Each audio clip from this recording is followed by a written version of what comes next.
ইন্নাল হামদুলিল্লাহ ওয়াসসালাতু ওয়াসসালামু আলা রাসূলিল্লাহ আম্মা বাদ। আরবের মুশরিকদের কথা দিয়ে শুরু করছি। মহান আল্লাহ তাআলা কোরআন মাজিদে আরবের মুশরিকদের একটি অবস্থা তুলে ধরেছেন। আরবের মুশরিকদের রীতি ছিল বড় আজব। যখন সাগরে উত্তাল ঢেউ তরঙ্গে বেষ্টিত হয়ে পড়ত এবং সাক্ষাৎ মৃত্যুর সম্মুখীন হতো, তখন তাদের কোনো মূর্তির কথা স্মরণ হতো না, দেবদেবীর কথাও না। তখন সাহায্যের জন্য কেবল আল্লাহ তাআলাকেই ডাকত। কিন্তু আল্লাহ তাআলার রহমতে যখন প্রাণ নিয়ে তীরে পৌঁছতে সক্ষম হতো, তখন তাকে ছেড়ে আবার সেই প্রতিমাদের পূজায় লিপ্ত হতো। তাদের এই বিপরীতমুখী অবস্থা সম্পর্কে মহান আল্লাহ তাআলা বলেন, ফাইযা রাকিবু ফিল ফুলকি দাউল্লাহা মুখলিসিনা লাহুদ্দিন ফালাম্মা নাজ্জাহুম ইলাল বাররি ইযা হুম ইউশরিকুন। তারা যখন নৌকায় চড়ে তখন তারা আল্লাহকে ডাকে তার আনুগত্যে একনিষ্ঠ হয়ে, তারপর তাদেরকে উদ্ধার করে যখন স্থলে নিয়ে আসেন অমনি তারা শিরকে লিপ্ত হয়ে পড়ে। অন্যত্র তিনি আরও বলেন, ওয়াইযা গাশিয়াহুম মাউজুন কাযযুলালি দাউল্লাহা মুখলিসিনা লাহুদ্দিন ফালাম্মা নাজ্জাহুম ইলাল বাররি ফামিনহুম মুকতাসিদ ওয়ামা ইয়াজহাদু বিআয়াতিনা ইল্লা কুল্লু খাত্তারিন কাফুর। উত্তাল ঢেউ তরঙ্গ যখন মেঘচ্ছায়ার মতো তাদেরকে আচ্ছন্ন করে, তখন তারা আল্লাহকে ডাকে ভক্তি বিশ্বাসকে তারই জন্য খালেস করে। অতঃপর তিনি যখন তাদেরকে উদ্ধার করে স্থলে নিয়ে আসেন, তখন তাদের কিছু সংখ্যক সরল পথে থাকে, অবশিষ্ট সকলে পুনরায় শিরকে লিপ্ত হয়। প্রত্যেক এমন লোকই কেবল আমার আয়াতসমূহ অস্বীকার করে, যারা ঘোর বিশ্বাসঘাতক, চরম অকৃতজ্ঞ। প্রিয় মুসলিম ভাই ও বোন, আজকে আমাদের সমাজের মানুষের অবস্থাও যেন আরবের মুশরিকদের মতো অদ্ভুত হয়ে আছে। আমরা প্রচণ্ড বিপদের সময় গভীরভাবে ইসলামকে আঁকড়ে ধরি, আল্লাহকে ডাকি এবং আল্লাহকে একমাত্র উদ্ধারকারী হিসেবে বিশ্বাস করে তার কাছে বিনীত হই। আন্দোলনের সময় আমরা দেখেছি মানুষ কত স্বতঃস্ফূর্তভাবে শহীদ, শাহাদাত শব্দগুলো উচ্চারণ করেছে, আল্লাহর কাছে শাহাদাতের তামান্না ব্যক্ত করেছে, নামাজ, দোয়া, তাহাজ্জুদ ইত্যাদির মাধ্যমে আল্লাহর কাছে এই স্বৈরাচার থেকে মুক্তি চেয়েছে, বিজয়ের জন্য প্রার্থনা করেছে। সকলে মিলে ঈমানে এমন এক আবহ তৈরি করেছে, কেমন যেন মানুষ একমাত্র আল্লাহর দাসত্বকেই মেনে নিয়েছে। একই অবস্থা আমরা দেখি প্রাকৃতিক দুর্যোগের সময়। এই বন্যার সময় মানুষ দুহাত তুলে আল্লাহর কাছে সাহায্য চাইছিল। মসজিদের মাইকে ঘোষণা করে করে মানুষ একে অপর থেকে ক্ষমা চেয়ে নিচ্ছিল।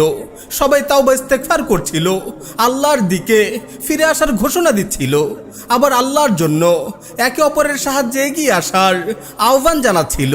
এই যে তাওবা ইস্তেগফার, মুনাজাতের কান্নাকাটি, বিপদ থেকে মুক্তির জন্য কাকুতি মিনতি, একে অপরের কাছে সাহায্যের আহ্বান, একে অপরকে সবরের ওসিয়ত করে সান্ত্বনা দেয়া, এই সবই তো হচ্ছিল আল্লাহ রাব্বুল আলামিনের নামে। আসলে বিপদের মুহূর্তে আমরা ঈমানকে আঁকড়ে ধরি। আমাদের অবস্থা দেখলে মনে হয় আমরা পাক্কা ঈমানদার হয়ে গেছি। এই যে আমরা বিপদের সময়, বিপ্লবের সময়, দুর্যোগের সময় আল্লাহকে ডাকি, আল্লাহর উপর বিশ্বাস রাখি এবং তার ক্ষমতার উপর আস্থা রাখি, ঠিক আমরাই আবার শাসনের ক্ষেত্রে এসে মহান আল্লাহ তাআলার উপর বিশ্বাস রাখতে পারছি না, তার প্রজ্ঞার উপর আস্থা স্থাপন করছি না। আমরা এখানে এসে আল্লাহকে ভুলে বসছি, তার দেয়া শাসন ব্যবস্থাকে প্রত্যাখ্যান করছি, তার শরিয়াকে অবজ্ঞা করছি। শাসনের ক্ষেত্রে এসে আমরা মানুষের তৈরি আইন ও সংবিধানের উপর বিশ্বাস ও আস্থা স্থাপন করছি, মানুষের বানানো শরিয়াকে কামনা করছি। আমরা দুঃসাহসের সাথে কথা বলে বেড়াচ্ছি, ব্যক্তিগতভাবে আমি মুসলিম হলেও শাসনের ক্ষেত্রে আমি আল্লাহর আইন চাই না, শরিয়া চাই না। এটা কি আমাদের দ্বিচারিতা নয়? এটা কি আরবের মুশরিকদের মতো আল্লাহর প্রতি আমাদের বৈপরীত্য নয়?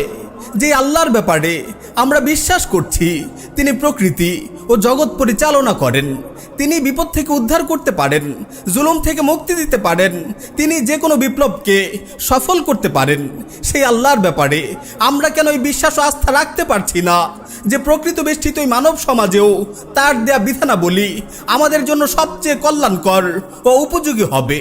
এবং তার দেয়া শাসন ব্যবস্থাই মানব সমাজকে যথাযথভাবে পরিচালনা করতে পারবে। তিনিই তো প্রকৃতি সৃষ্টি করেছেন, তিনিই তো মানব সমাজ সৃষ্টি করেছেন।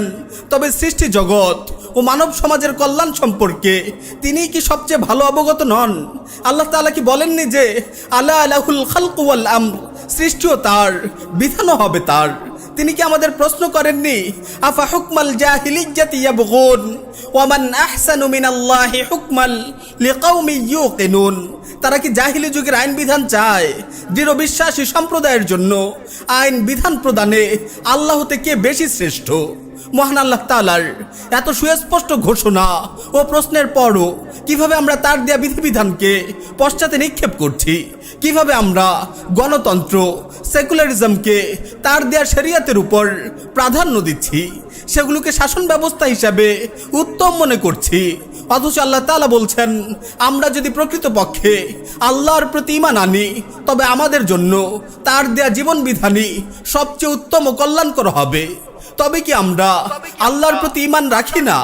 প্রিয় মুসলিম উম্মার প্রতি এই প্রশ্ন রেখেই আজকে বিদায় নিচ্ছি, যে প্রশ্ন পবিত্র কোরআনে স্বয়ং আল্লাহ তাআলাই আমাদের দিকে ছুড়ে দিয়েছেন।